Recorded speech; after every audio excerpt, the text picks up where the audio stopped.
today. Just two apostolic characteristics of giving. First, Jesus Christ's giving is sacrificial in nature. Amen.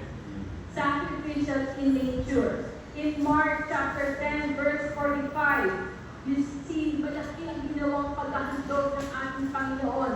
Malaking sakripisyo ang kanyang ginawa. Anong ginawa ng Panginoon? Namatay siya sa krus ng Kalbaryo para sa atin. It says here, for even the Son of Man did not come to be served, but to serve and to give his life as a ransom for many. That includes you and me.